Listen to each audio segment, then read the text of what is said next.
C'est si important de garder notre esprit au bon endroit et Dieu nous y aidera. Mais si nous n'employons pas la parole contre le diable, il ne nous laissera jamais tranquilles. Comprenez-vous cela aujourd'hui?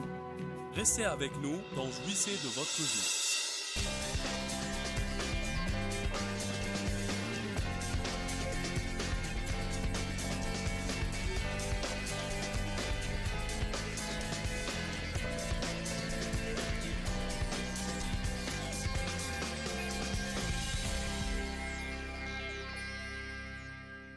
Nous allons parler aujourd'hui de gagner.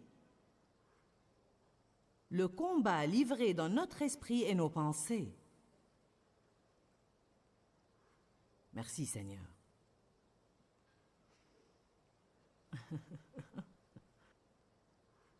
Quelqu'un là-bas derrière est content.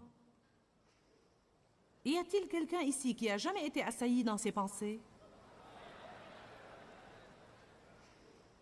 Qu'êtes-vous censé faire quand ces attaques frappent et cognent et martèlent implacablement contre votre esprit? Vous ne voulez pas de ces pensées.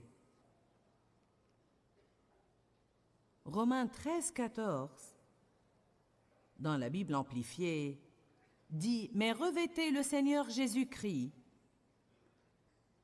et ne vous abandonnez pas aux préoccupations de la chair. » Et en fait, la Bible amplifiée ajoute entre parenthèses « Arrêtez de penser aux vils appétits pernicieux de votre nature physique charnelle pour en satisfaire les envies et les convoitises. » Arrêtez de penser à votre chair. Alors, qu'est-ce que ça me dit? Ça me dit « Ne pense pas au moi tout le temps. Ce que je veux, ce dont j'ai besoin, ma percée, comment tout le monde me traite. » Nous avons fait le robot hier soir et non, je ne vais pas refaire ça ce matin. Mais le point est que vous devez faire attention à ces pensées telles que « et moi donc, et moi alors ». En fait, on donne libre cours aux œuvres de la chair. En pensant comme ça, je vous donne un exemple. Il se peut que la dernière chose dont vous avez besoin est un caramel fondant, mais si vous y pensez longtemps, vous l'achèterez.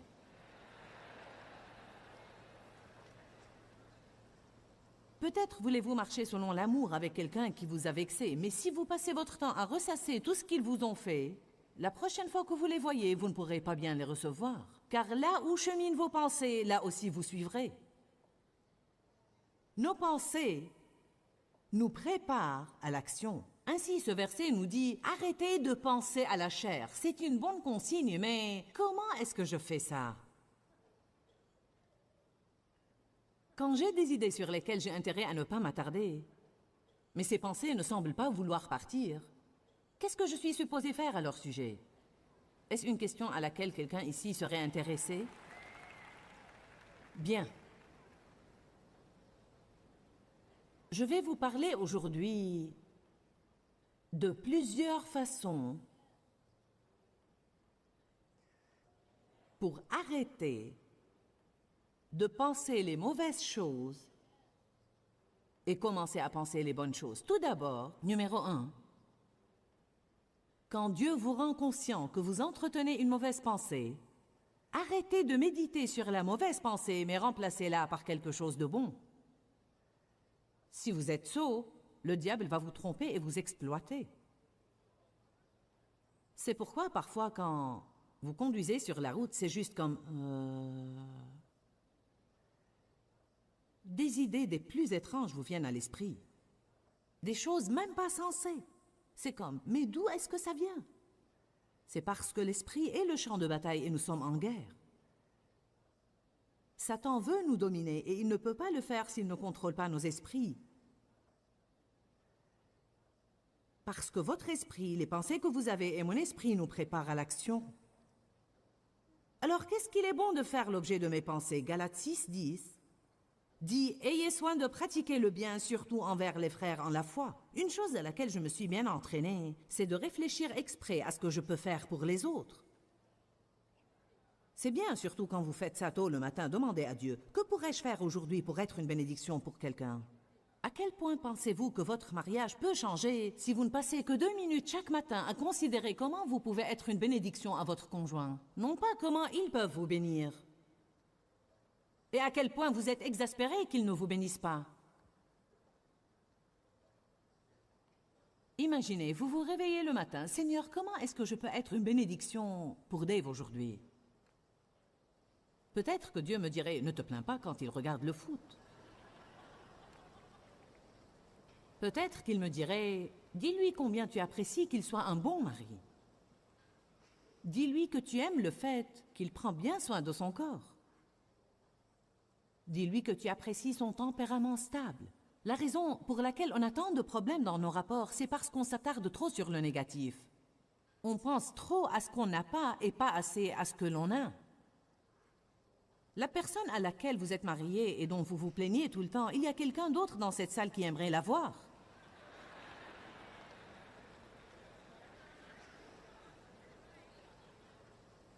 Ah, ça, je n'en suis pas sûre. Ben si, parce que parfois, quand vous êtes tout seul, vous pensez, oh mon Dieu, si seulement j'avais quelqu'un. Quelqu'un pour m'étreindre et qui me tienne compagnie. Peut-être que vous n'y pensez pas, mais je suis sûre qu'il y a des gens ici qui ne sont pas mariés et qui voudraient l'être, et d'autres qui sont mariés et s'en plaignent. Mais on a ces dispositions incorrectes et ces attitudes inconvenantes qui nous font regarder des personnes d'une manière impropre. Et je peux vous dire quelque chose, la pelouse n'est pas plus verte de l'autre côté et vous allez devoir la tondre aussi.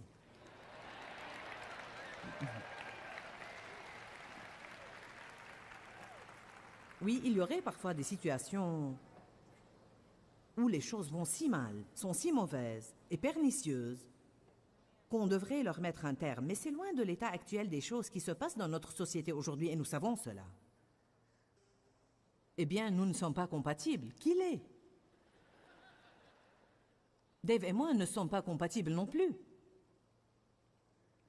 On est aussi différents qu'on pourrait l'être. On pense d'une manière très différente. Mais on a appris à être en désaccord agréablement. Je ne pense pas que quiconque puisse avoir une relation compatible parce que Dieu vous joint à la personne opposée, parce qu'elle a des pièces que vous n'avez pas et dont vous avez besoin, que vous le sachiez ou non. Alors que nous, on épouse quelqu'un et on essaye de le remodeler à notre image. Bon. Essayez de vous réveiller le matin et de penser à de bonnes choses. Dites, comment est-ce que je pourrais être une source de bénédiction aujourd'hui?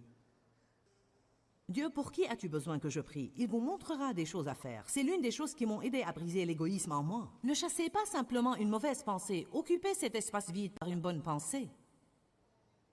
La Bible dit, quand l'esprit impur est chassé d'un homme, il revient par la suite. Parce que c'était sa maison pendant très longtemps. Ainsi, si vous renversez une mauvaise tendance et vous ne la remplacez pas par quelque chose de bon, la mauvaise pensée qui est suscitée par cette force démoniaque va revenir et si elle trouve votre tête vide, elle en apportera 7 autres plus mauvaises qu'elle et le dernier état de cette personne devient pire que le premier. Quelle serait une autre manière d'arrêter les mauvaises pensées? La première manière est de chasser la mauvaise pensée et commencer à penser à quelque chose de bon. La deuxième chose qu'on doit faire est d'interrompre les mensonges de Satan en lui répondant. Vous n'allez jamais marcher dans la victoire si vous n'apprenez pas à riposter au diable. Dans le chapitre 4 de Luc, Satan s'est adressé à Jésus et Jésus lui a répondu, « Il est écrit » et il lui citait une écriture. Vous êtes en train d'apprendre la parole ici. Et si vous n'utilisez pas cette épée à 2 tranchants de votre propre bouche, personne ne peut vraiment vous aider. Il ne s'agit pas ici de ce que vous entendez et savez, mais de ce que vous en faites chez vous. Je ne vous promets pas que le diable ne vous attaquera pas. Il pourrait vous attaquer avant que vous arriviez chez vous. Si vous avez assisté à toutes ces sessions, vous serez probablement fatigué. Et parfois, quand vous êtes fatigué, c'est un temps propice que Satan choisit pour essayer de vous abuser. Le mieux que vous puissiez faire en rentrant chez vous, c'est méditer sur la parole, murmurer la parole, chanter la parole. Dites au diable de se taire. Faites-le juste comme ça. Diable, tais-toi. Très simple. Diable, tais-toi, tu es un menteur. Parce que vous pourriez entendre, je ne sais pas si ça valait la peine, maintenant je suis épuisée. Et je dois encore rentrer et faire tout ce travail.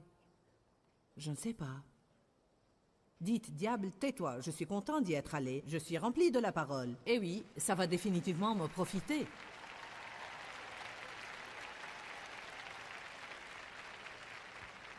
Mais voici notre problème. Satan s'attaque à nous et nous restons passifs. Il y a des jours où...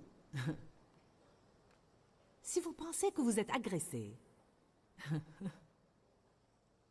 vous devez essayer de faire quelque chose comme ça.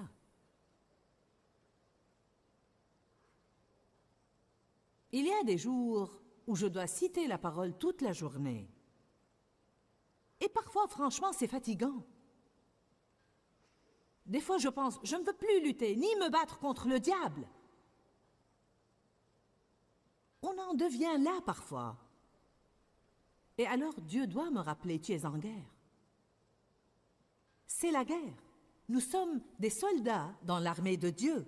Et la Bible dit dans 2 Timothée qu'on n'a pas à s'embarrasser de toutes les affaires de la vie civile. Ça veut dire qu'on n'a pas à nous soucier d'un tas de trucs mondains. Je n'ai pas à essayer de découvrir toutes les choses de ce monde. Ça ne doit pas me tracasser, je n'ai pas à m'en inquiéter. Je dois être disponible pour que Dieu se serve de moi. C'est si important de garder notre esprit au bon endroit et Dieu nous y aidera. Mais si nous n'employons pas la parole contre le diable, il ne nous laissera jamais tranquilles. Comprenez-vous cela aujourd'hui? Vous devez proclamer la parole de votre propre bouche. Vous devez répondre au diable. Je crois que c'est un livre que je devrais écrire. Répondez au diable.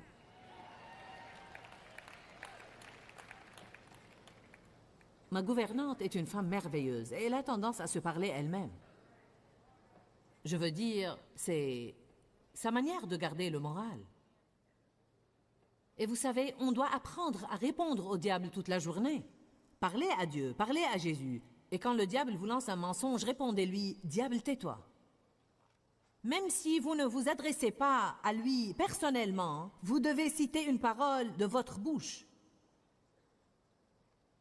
Si le diable dit « Tu n'es qu'un bon à rien », alors vous rétorquez « Je suis justice de Dieu par le Christ.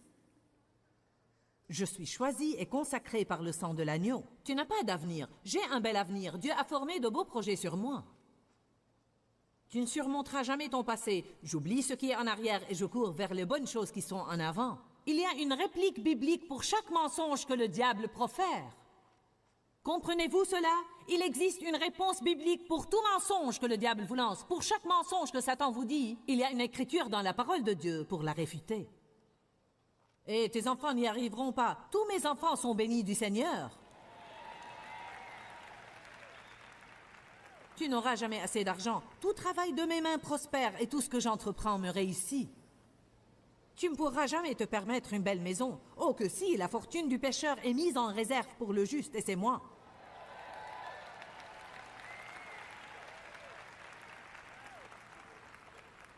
Si vous voulez être un chrétien victorieux, c'est un travail à plein temps, ce n'est pas un truc du dimanche.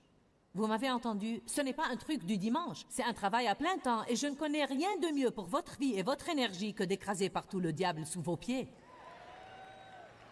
Personnellement, je le déteste encore plus tous les jours. Et je déteste ce qu'il fait aux gens. Considérez cette dame qui a témoigné ici ce matin, 35 ans, que Satan l'a gardée séquestrée chez elle dans la peur, terrifiée à l'idée de sortir, car elle avait été violée par son père quand elle était enfant. 35 ans! Rien que dans son jardin, et peut-être un petit peu dans la rue devant sa maison. Elle a commencé à saisir la parole sur mon émission télévisée. La parole. Elle a commencé à étudier la parole. Et elle a fait un pas de foi et est venue ici aujourd'hui. 35 ans!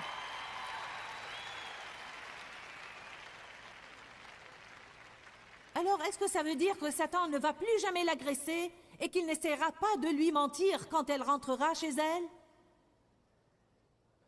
Elle pourrait avoir des raisonnements. Voyez, on ne l'a pas compris. On ne se rend pas compte que beaucoup de nos pensées sont incitées par des démons. On pense que c'est moi. Mon Dieu, qu'est-ce qui ne va pas avec moi? Mais elle apprend quelque chose ici, et c'est un grand principe qu'il faut approfondir, car quand elle ira chez elle, et le diable lui dira Oh, tu as peur de faire ça. Oh, tu as peur de faire ça. Ah, tu ne peux pas faire ça. Elle pourra dire, diable, tais-toi, je ne vivrai plus dans la peur. Ce n'est pas un esprit de peur que Dieu m'a donné, mais un esprit de force, d'amour et de sagesse, et je ferai tout ce que je veux et quand je veux. Allez. Vous avez intérêt à riposter. C'est la deuxième chose que vous devez faire si vous voulez arrêter de penser à la chair, et c'est répondez. Allez à Romains 4.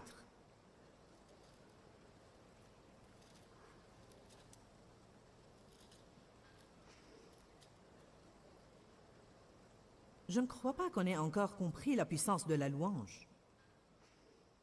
Je ne crois pas qu'on ait encore appris la puissance de l'adoration ou la puissance d'un cantique au bon moment. Romains 4, 18. Espérant contre toute espérance humaine, Abraham crut et devint ainsi le père d'un grand nombre de nations selon ce que le Père lui avait promis. Qu'est-ce qui se produit quand vous avez une promesse de Dieu? Quand vous sentez que Dieu vous a dit quelque chose et que vous attendez, et vous espérez, et vous attendez, et vous attendez, et des années s'écoulent, et le doute et l'incrédulité assaillent votre esprit, et le diable dit « Tu ne l'auras jamais, tu ne l'auras jamais, tu ne l'auras jamais ». Et vos circonstances paraissent si sombres, si tristes, que vous n'avez absolument rien dans le naturel qui vous porte à espérer. Voilà où était Abraham. Je crois qu'il y a certaines personnes qui, dans le naturel, sont peut-être dans cette situation. Vous vous dites « Mon Dieu, mais c'est moi ça !» Toute espérance humaine ayant disparu, il crut étant fortifié par la foi. Regardez ça, le verset 19. Il ne faiblit pas dans la foi en considérant l'impuissance de son corps, qui était déjà mort, puisqu'il avait près de 100 ans, ou en considérant que Sarah n'était plus en état d'avoir des enfants. Ainsi, Dieu avait promis à Abraham qu'il allait avoir un enfant qui sortira de ses entrailles. Le seul problème était que son épouse et lui étaient l'un et l'autre vieux. Je veux dire, lui était centenaire et elle très vieille. Lui était impuissant et elle avait déjà passé ce stage de la vie. J'exagère peut-être un peu, mais c'était plus ou moins la situation dans leur cas. En d'autres termes, ils étaient trop vieux pour faire quoi que ce soit et elle était trop vieille pour tomber enceinte. Mais il croyait Dieu. Il a regardé son corps et il s'est dit, pas moyen. Il a regardé Sarah. Impossible.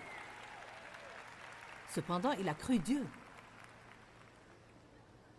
Vous savez, l'un des temps où nos esprits sont vraiment attaqués, c'est quand on regarde des choses et quand on intériorise les circonstances par la porte de nos yeux. C'est pourquoi on doit pouvoir aller au-delà de ce que l'on voit et on doit discerner l'invisible. Cette pièce est pleine d'anges, sauf que je ne les vois pas. Mais je le crois. Je crois qu'il y a des anges guerriers ici aujourd'hui qui nous protègent. Amen. Je crois que lorsque vous partez, vous pouvez déployer votre foi, que des anges vous accompagnent, qu'ils vont en avant de votre voiture et qu'ils vous gardent. Nous devons croire en ce qu'on ne voit pas et non pas croire uniquement en ce que nous voyons. Le monde spirituel est vrai. Juste parce qu'on ne le voit pas ne le rend pas sans effet. Et les mots opèrent dans ce monde spirituel. Voilà pourquoi c'est si important de riposter à l'ennemi. Romains 4, 20. Il ne succomba pas au doute par incrédulité et n'hésita pas au sujet de la promesse de Dieu. Donc, son esprit était agressé par le doute et l'incrédulité, l'indécision et l'irrésolution. Mais il dit, il ne succomba pas au doute par incrédulité au sujet de la promesse de Dieu, mais il fut fortifié par la foi et rendit gloire à Dieu.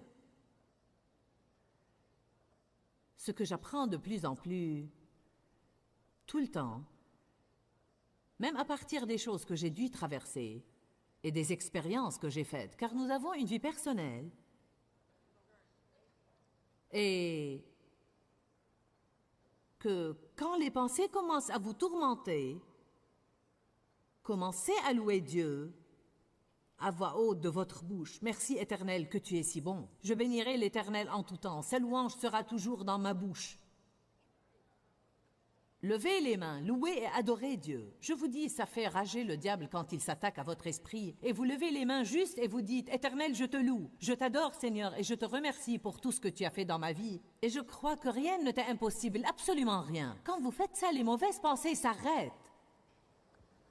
Êtes-vous là? Écoutez, il y en a qui sont trop paresseux pour faire ça. Ils souhaiteraient plutôt... Si seulement ces pensées pouvaient partir. Mais elles ne partiront pas. Vous devez faire quelque chose. J'ai dit, vous devez faire quelque chose. J'ai dit, vous devez faire quelque chose.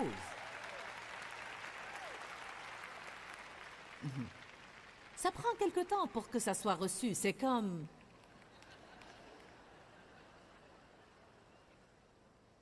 Oh!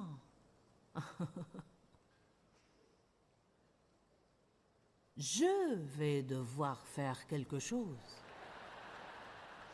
Non seulement vous allez devoir faire quelque chose, mais vous allez devoir le faire encore et encore et encore et encore et encore, jusqu'à ce que vous formiez de nouvelles habitudes et jusqu'à ce que vous mettiez le diable à sa place. Quand Jésus était tenté par le diable dans le désert, Satan ne s'est pas attaqué à lui une fois, mais 4 fois. Et 4 fois, Jésus a dû dire, il est écrit. Et alors la Bible dit que Satan, ayant épuisé ce cycle de tentation, s'est éloigné de lui pour attendre un moment favorable. Jésus a gagné cette bataille, mais ça ne veut pas dire qu'il n'y en aura pas d'autres. Nous sommes en guerre, et dans une guerre normale, il y a des jours où il n'y a pas de combat. D'autres jours peuvent avoir de petites escarmouches, mais alors il y a des jours où il y a de grandes batailles.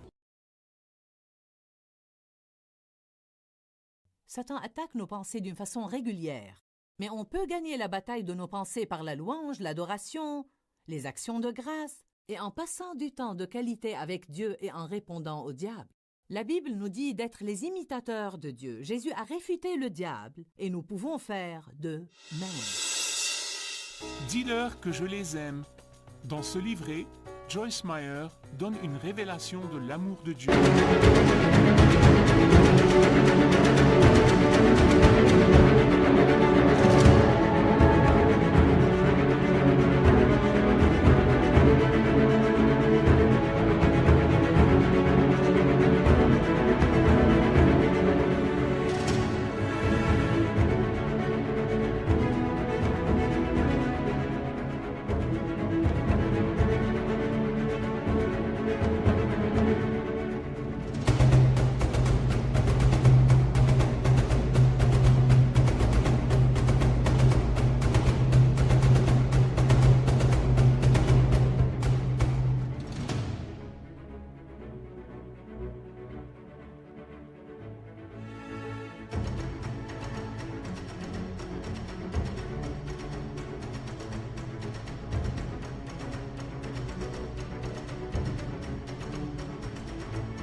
Pour nous.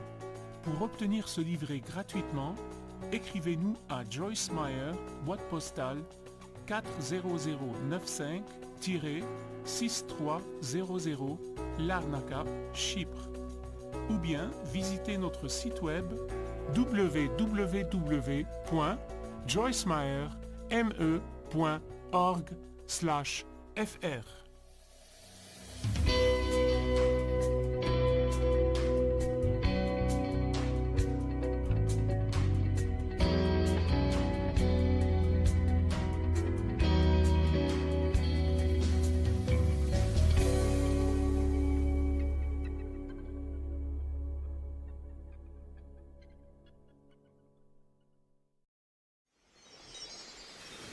Faites connaître vos besoins à Dieu, et la paix de Dieu qui surpasse toute intelligence gardera vos cœurs et vos pensées en Jésus-Christ.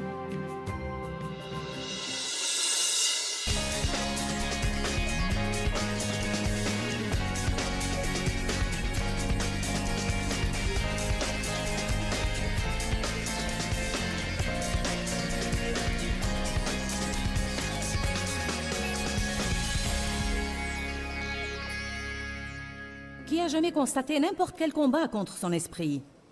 Qu'êtes-vous censé faire quand ces attaques incessantes frappent et cognent et martèlent implacablement contre votre esprit? Chaque attaque que vous avez n'a pas la même force que les autres attaques. Mais je vous promets une chose, chaque fois que Dieu s'apprête à vous promouvoir, peut-être que Dieu œuvre à libérer quelque chose d'important dans votre vie en avril prochain.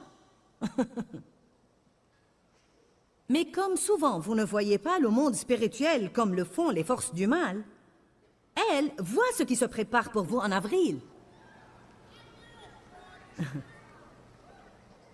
Ainsi, le diable se dit bien, je vais vous régler ça. Je vais lancer une attaque comme vous n'en avez jamais vu. Pourquoi Dieu ne l'arrête-t-il pas? Ce qu'on doit faire, c'est penser à ce qu'il a dit à Pierre. Satan vous a réclamé pour vous secouer dans un crible. Mais moi, j'ai prié pour toi. Il n'a pas dit, je vais bloquer l'attaque. Il a dit, je vais prier pour toi. Et quand tu seras revenu de cette épreuve, alors toi, affermis tes frères.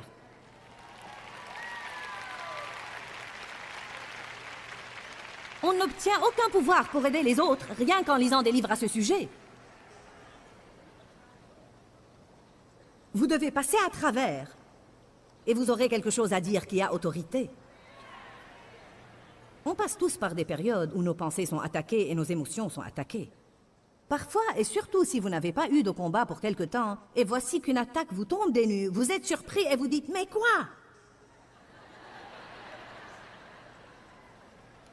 Et pour être franche avec vous, parfois ça nous prend un bout de temps pour nous y retrouver et nous rendre compte que c'est vraiment le diable.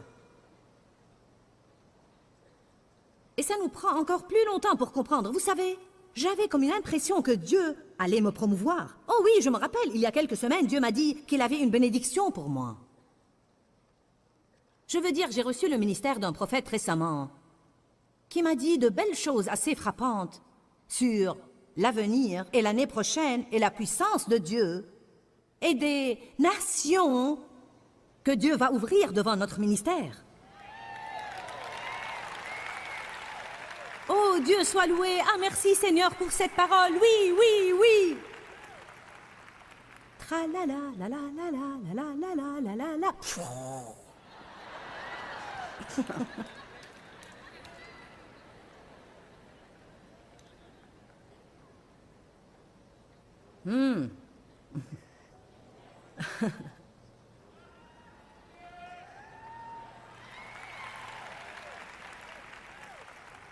Et c'est pourquoi on doit se battre. On ne peut pas être mou et s'affaler et laisser tomber. Tenez ferme. Faites ce que la crise exige, puis redressez-vous. Et dites, diable, tu ne me feras pas reculer. Tu ne me recouvriras pas de doute et d'incrédulité. Je ne vais pas écouter tes mensonges, je marche en avant. Si vous n'êtes pas rempli d'une sainte détermination, vous n'y arriverez pas dans cette marche avec Dieu. Vous avez intérêt à vous munir d'un peu de la colère du Saint-Esprit aujourd'hui et dire « C'est terminé, diable, tu ne mèneras plus ma vie ».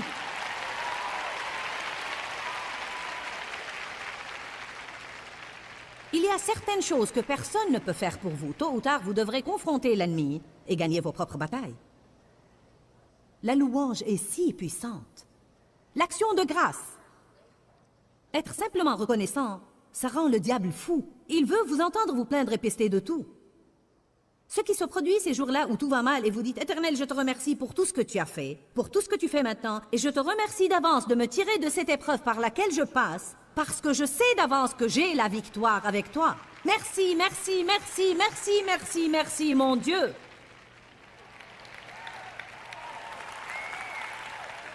Dave m'a dit hier, en fait, Dave médite beaucoup sur la fidélité de Dieu. Et il me dit fréquemment des choses sur la puissance de l'action de grâce. Il me disait donc hier, tu te rends compte que la fidélité de Dieu est libérée dans nos vies par l'action de grâce, c'est-à-dire Dieu est toujours fidèle. Toujours. Sa fidélité dure de génération en génération. À jamais, Dieu reste fidèle. Mais sa fidélité est libérée dans nos vies alors qu'on l'en remercie. Éternel, je te remercie de ta fidélité. Je te remercie que tu ne m'abandonneras jamais. Je te remercie, Éternel, que tu as ma subsistance, que tu as mon dénouement. Je te remercie que tu es ma source. Si vous passez davantage de temps durant la journée à faire ce que je vous dis maintenant, votre esprit ne restera pas inoccupé de sorte que le diable y ait accès. Mais là encore, on se replie dans la passivité parce que c'est plus facile de dire «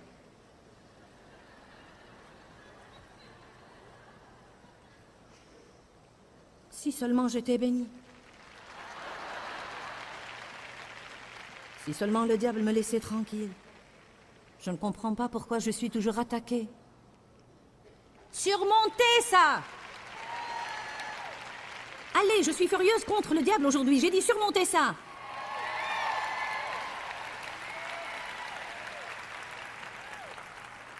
Je subis moi-même des cas de pleurnicherie de temps en temps. Servir Dieu, travailler constamment tout le temps, prêcher. Le diable ne me laisse jamais tranquille. J'en ai assez de tout ça, j'en ai marre. Ce n'est pas ça qui le fera fuir. Amen. Quelqu'un a besoin de se secouer aujourd'hui et dire « Je pars d'ici, un homme de guerre ».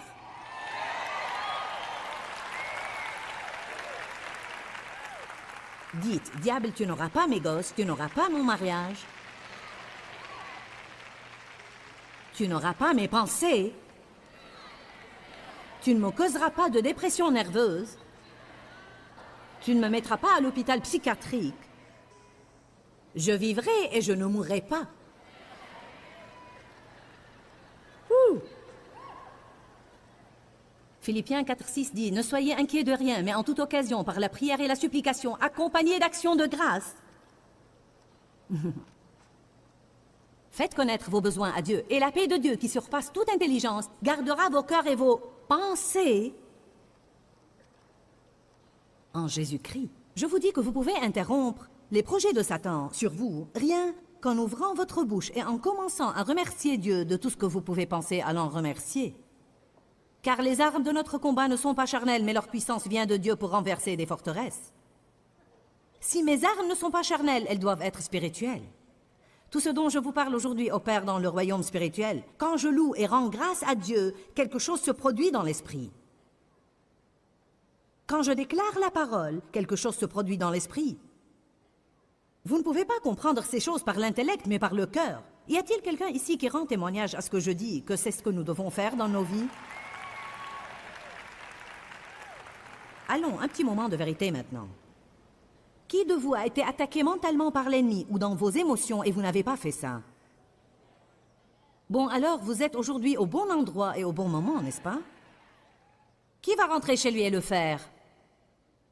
Pas une seule fois, mais encore et encore. Vous devez vous rappeler qu'on ne s'est pas mis dans le pétrin dès la première méprise et on n'en sortira pas en faisant une seule chose de bien. Encore et encore et encore et encore et encore. Chantez ou écoutez de la musique ointe. Ça fera courir le diable au loin. Allez à 1 Samuel 16.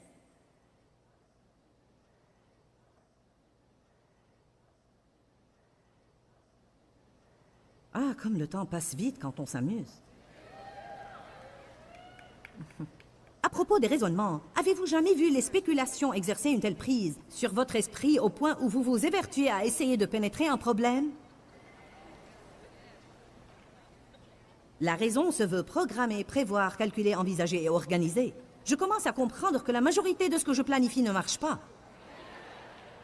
Parce que le cœur de l'homme médite sa voie, mais c'est l'Éternel qui dirige ses pas. Il n'y a pas de mal à faire des plans, mais quand vous en êtes à planifier autant et projeter tellement que maintenant tout ce que vous avez n'est plus qu'embrouillement, vous devriez célébrer Dieu au lieu de former des projets. Aussi l'Esprit veut-il tout savoir. Je veux tout savoir. Pourquoi, Dieu, pourquoi? Quand, Seigneur, quand? Amen. On doit se méfier de la spéculation. C'est un grand problème que de vivre en calculant tout le temps. 1 Samuel 16, 16. Que notre Seigneur ordonne à ses serviteurs, qui sont devant toi, de chercher un homme qui sache jouer habilement de la cithare. C'est quel genre d'instrument, ça, Charlie? Tu sais, c'est comme une petite harpe ou guitare ou quelque chose comme ça. Bon. 1 Ainsi, quand un mauvais esprit venu de Dieu t'assaillira, il en jouera, et cela te soulagera. Bon, Saul était tourmenté par un mauvais esprit. Et ils ont dit, allons trouver quelqu'un qui sache jouer habilement de la cithare, et qu'il joue une bonne musique ointe, et cet esprit mauvais te lâchera, et tu seras soulagé. Parfois, vous raisonnez trop, vous scrutez la chose à en mourir. Allez donc mettre de la bonne musique et chanter. C'est étonnant que ça puisse être aussi simple. Procurez-vous cette musique sur le sang de Jésus et la prochaine fois que votre esprit est tourmenté, allez vous asseoir, mettez ce chant sur le sang de Jésus et détendez-vous et levez les mains et chantez avec. Vous mettrez cette attaque mentale à l'arrêt. Me croyez-vous aujourd'hui? Que dire de l'adoration?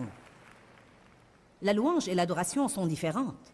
La louange retrace et exprime à haute voix les œuvres de Dieu. La louange célèbre les œuvres passées de Dieu, celles qu'il fait actuellement et celles qu'il continuera de faire. Mais l'adoration va plus profond que ça. L'adoration dépasse ce que Dieu a fait pour l'adorer, pour qui il est. Il y a puissance dans l'adoration. Qu'est-ce qui se passerait si le diable attaque votre esprit et vous ne savez plus quoi faire et rien ne marche plus? Qu'est-ce qui se passerait si vous preniez une pause? Peu importe si au travail vous devez vous enfermer dans la salle de bain. Éternel, je t'adore. Je glorifie ton nom, Seigneur. Tu es le seul qui puisse m'aider dans cette situation. Toi seul peux changer ces circonstances. Toi seul peux faire le nécessaire ou ce qui doit être fait. Je t'adore, Éternel. J'espère en toi. Ceux qui se confient en l'Éternel renouvellent leur force. Cette guerre n'est pas la mienne, mon Dieu, mais la tienne, et je t'exalte. L'adoration donne la victoire. Amen. Voyons si je peux me relever. Vous savez, on ne fait pas ça assez souvent. En fait, ça mettrait beaucoup ici dans l'embarras. Si je vous demandais, et je ne vais pas le faire, combien de personnes font ça au beau milieu des combats? Oui, on pourrait le faire pendant la louange et l'adoration et à l'église, mais je parle de le faire, je veux dire en pleine bataille. C'est-à-dire quand le diable vous ment, quand vous vous sentez devenir fou, quand vous avez été si profondément blessé dans vos émotions que vous sentez que vous pouvez à peine respirer. On se sent comme ça parfois, n'est-ce pas? C'est à ce moment-là qu'on doit adorer. C'est à ce moment-là que c'est puissant. C'est à ce moment-là qu'on doit déclarer la parole. Dans le chapitre 20 de 2 Chroniques, on voit le roi Josaphat dans un rude combat, et la Bible dit qu'il a gagné cette bataille par l'adoration. Il s'est prosterné devant Dieu pour l'adorer. Allons-y pour quelques instants. 2 Chroniques, chapitre 20, verset 17. Vous n'aurez pas à combattre dans cette bataille. Ouh! Restez en place et vous verrez la délivrance que l'Éternel vous accordera. Verset 18. Et Josaphat se prosterna le visage contre terre. Donc il est tombé à genoux, le visage contre terre. Voilà quelle était sa position. Voilà quelle était sa position de guerre. Ouhou! Verset 19. Les Lévites d'entre les fils des Kéatites et d'entre les fils des Coréites se levèrent pour louer l'Éternel, le Dieu d'Israël, d'une voix forte. Le peuple se leva de bon matin et sortit pour le désert de Tekoa. À leur passage, Josaphat se leva pour dire « Écoutez-moi, Juda et habitants de Jérusalem. Ayez confiance dans le Seigneur votre Dieu et vous serez affermis. Ayez confiance dans ses prophètes et vous réussirez. » Qu'est-ce qu'il dit? Accrochez-vous à la parole du Seigneur. Pendant le combat, accrochez-vous à la parole du Seigneur. Souvenez-vous de ce que Dieu vous a dit. Souvenez-vous de ce que vous avez lu dans sa parole. Éphésiens 6 dit « Saignez la vérité pour ceinturon ». C'est exactement ce dont il parle. La vérité que vous avez dans la parole de Dieu quand Satan vous attaque, resserrez ce ceinturon encore plus et refusez de lâcher la parole de Dieu. Verset 21. Il se concerta avec le peuple pour établir des gens qui précéderaient les hommes de l'armée en célébrant l'Éternel et louant sa sainte majesté et en disant « Célébrez le Seigneur car sa fidélité est pour toujours ». Le verset 22 dit « Et au moment où ils ont commencé les chants, alors ils chantaient là, tandis que Josaphat adorait ici. L'Éternel mit des agents de discorde parmi les fils d'Ammon et de Moab, et ceux de la montagne de Séhir, qui étaient venus contre Juda, et ils se sont anéantis les uns les autres.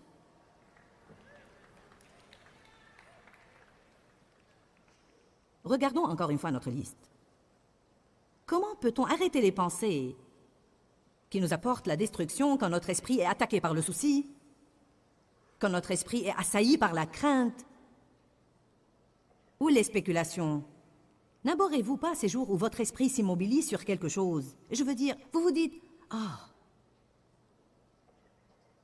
pourquoi je ne peux pas me libérer de ces pensées? » Parce que vous n'interrompez pas le plan de Satan. Vous ne faites rien d'autre que vous questionner et souhaiter. Ce que vous devez faire, c'est combattre. Vous devez répondre au diable. Vous devez chanter, vous devez adorer, vous devez prier. Qu'est-ce que Jésus a fait? La Bible dit dans Luc 22 qu'il était dans une telle agonie d'esprit que sa sueur est devenue comme des caillots de sang. On ne sait même pas ce qu'est une attaque sur nos esprits. Avez-vous jamais eu une attaque sur votre esprit au sujet d'une certaine personne?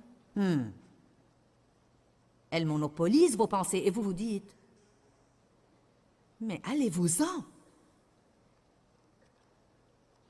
Je vous dis ce que vous devez faire pour vous aider vous-même. Qu'a fait Jésus dans Luc 22? L'Écriture dit qu'il s'est mis à genoux et il a prié. Et il a dit aux disciples, ne pouvez-vous pas veiller 1 heure avec moi? Exemple de pensée inappropriée. Spéculation, souci, anxiété, appréhension, doute, incrédulité, pensée négative, pensée de jugement. À propos du souci, allons à Matthieu 6.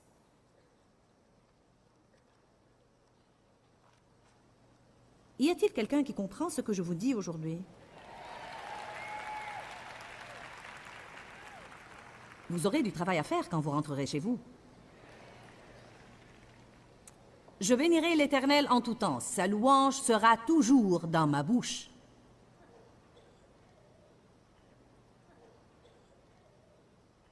Matthieu 6, verset 33. Mais cherchez premièrement le royaume et la justice de Dieu, sa manière d'être et sa manière de faire, et toutes ces choses vous seront données par-dessus. Ne vous inquiétez donc pas et ne vous souciez pas pour le lendemain. Le lendemain aura ses propres soucis et inquiétudes. À chaque jour suffit sa peine. Que se passe-t-il quand on commence à s'inquiéter du lendemain? C'est ça, la surcharge. Vous avez bien trouvé. Vous savez pourquoi? Parce que Dieu nous donne la manne qu'il nous faut pour un seul jour. Tout ce dont on dispose et la force dont on a besoin pour aujourd'hui. De quoi est-ce qu'on s'inquiète? De notre subsistance. D'où va-t-elle venir? Quand est-ce qu'elle va venir? Pourquoi est-ce qu'on fait ce qu'on fait? Et pire encore, pourquoi faites-vous ce que vous faites? Essayez donc de comprendre quelqu'un d'autre. Vous ne pouvez même pas vous comprendre vous-même. Qu'est-ce que j'ai pu faire qui puisse vous faire réagir comme ça? Vous êtes-vous jamais posé cette question à l'égard de vos enfants? Encore et encore et encore et encore. La louange, l'adoration, l'action de grâce, répondre au diable, toutes ces choses sont si puissantes. Dans le psaume 42, David dit « Pourquoi t'as battu au-dedans de moi, mon âme? Espère en Dieu, parce que je célébrerai encore ses prouesses et ses hauts faits. » Ses émotions s'enlisaient. Il menait un combat dans ses sentiments. Il était déprimé. « Pourquoi es-tu si abattu, mon âme? » Il se sentait découragé. Il a failli abandonner. Il ne voulait pas sortir ce jour-là. Tout paraissait sombre et sinistre. Et il s'est dit « Pourquoi es-tu comme ça, mon âme? Espère en Dieu. Je le louerai encore, lui qui est le soutien de ma contenance. » La même chose devra marcher pour nous. Ne dites pas « Je me sens déprimé. » « Oh oh, je me sens écrasé. Si seulement je n'étais pas découragé. » Revêtez un vêtement de louange au lieu d'un esprit abattu. Désolé, vous devez le revêtir. Il ne vous sera pas utile quelque part là, par terre. Ça ne vous servira à rien d'avoir ces cassettes de musique, vous devez les mettre. Ça ne vous aidera pas juste de connaître la parole, vous devez la déclarer. Ça ne vous profitera pas d'acheter toutes mes cassettes, vous devez les écouter. Ça ne vous rendra pas plus spirituel d'avoir toute la bibliothèque Joyce Meyer. Mais on se sent spirituel, n'est-ce pas? Louez le Seigneur, regardez-moi ça. Je veux dire, j'ai 3000 livres et toutes les cassettes de Joyce. Satan attaque nos pensées d'une façon régulière. Mais on peut gagner la bataille de nos pensées par la louange, l'adoration, les actions de grâce, et en passant du temps de qualité avec Dieu et en répondant au diable. La Bible nous dit d'être les imitateurs de Dieu. Jésus a réfuté le diable et nous pouvons faire de même. Dis-leur que je les aime. Dans ce livret, Joyce Meyer donne une révélation de l'amour de Dieu pour nous. Pour obtenir ce livret gratuitement, écrivez-nous à Joyce Meyer, boîte postale 40095-6300, Larnaca, Chypre. Ou bien visitez notre site web www.joycemeyer.org/fr.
khắp phương trời vẫn nhớ tới quê hương.